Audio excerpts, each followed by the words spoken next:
1.1 million students, you're getting less than 4 bias-related harassment incidents per school. It seems like a small number. Is that an alarming number? I mean, by any token? It's not alarming, and it's not that we're seeing a large number. Of course, not every experience and every incident is reported, and that's why I told you the story about the kid in the first grade who waited in the third grade to even bring it up. And a lot of things happen in the hallways, in the lunchrooms, etc., or some kid saying something to another kid in the classroom. But our thought was that in a city like ours, which increasingly, I mean, people are coming here from every different country in the middle of the school year and everything, making sure people understand it, shine a spotlight. The fact of the matter is we do surveys on bullying. We ask the students in the schools grades 6 to 12. And over the last several years, the amount of bullying has gone down. But you'll still see 1 in 5 kids, 1 in 6 kids say that bullying is quite common in their schools, and so you want to address those issues. All right, much more to talk about. We do need to take a quick break first, though. We'll have more with Joel Klein and Quinn in just a moment. And later on, Governor Patterson is back at work, holding events in the city and the state capitol. Is this the best way to deal with the scandals confronting his administration? Our Consultants Corner will be here to discuss the governor's strategy. Stay with us for that.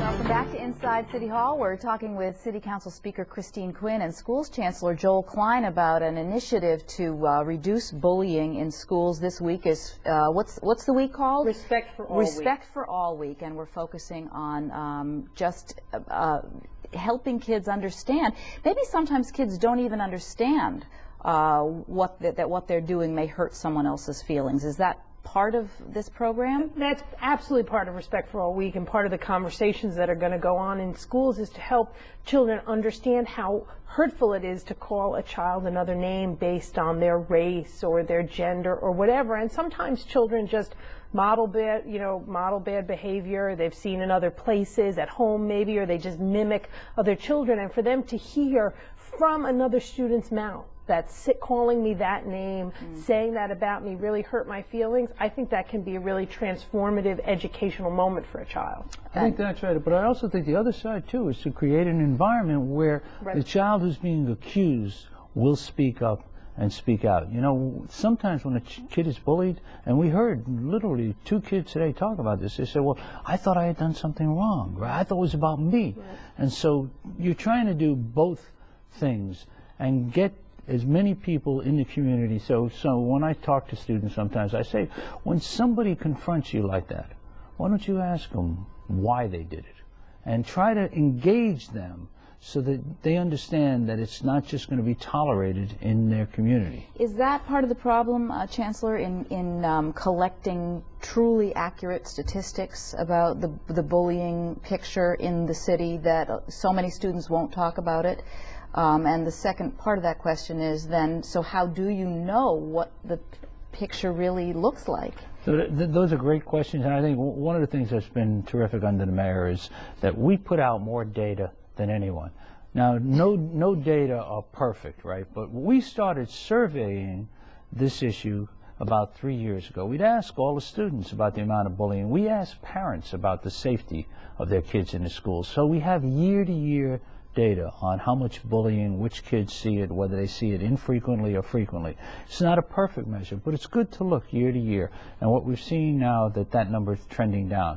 Then again, working with the city council, working with the advocates, people say, well, why don't we actually look at bias-related incidents? And so this year, we did an analysis of them, and that's the number you were referring to, Elizabeth. It was 6,000 citywide. Now, that's a baseline, and 2 things will follow. We'll see which way it trends, and that'll be helpful to us. And then we'll correlate it with the trends that are reported in the surveys. And over time, we'll get an increasingly sophisticated. And what I was saying today is, it's also not just a citywide number. You want to look at particular schools. Right, so we have one community where there were a lot of issues with Sikh students, and this was serious. And we did work focused on the school. Respect for All is not just a week, it's a program. 3,000 teachers have been trained up on it.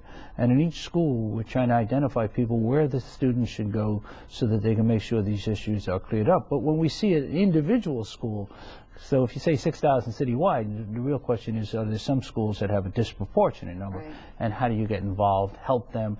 You work with these advocacy groups who've been terrific, the ADL, other community groups that have come in and helped us and supported us on. So And it's really important for New Yorkers to know how much better the schools have gotten about this. I mean, maybe 5 or 6 years ago, if you asked the chancellor for statistics, you would only get the actual crimes that rose to the level of a student or a teacher being arrested. But that's at a point where you're so far gone, you know, it's almost too late. So we're really drilling down here to the real start of when hate or bias begins, so we can really address it and root it out before it gets to a point where a child does something like committing a crime. And that's really huge progress in the system. And I also just want to underscore what the Chancellor said about our advocate partners in this. We have a huge coalition of a broad cross-section, from the Sikh Coalition to the Anti-Defamation League to the Gay, Lesbian, Straight Education Network. All of them have helped create the Respect for All training curriculum and the Respect for All week. And many of those groups are going to be in the schools this week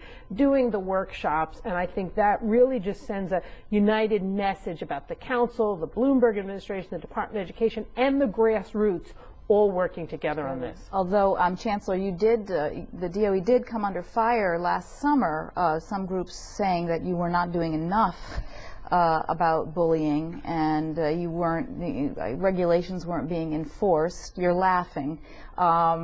You know, is this initiative a response to that, or did you feel that those were unfounded criticisms? No, actually, we have worked with the advocacy groups, and in fact, that's how the amendment to the Chancellor's regulation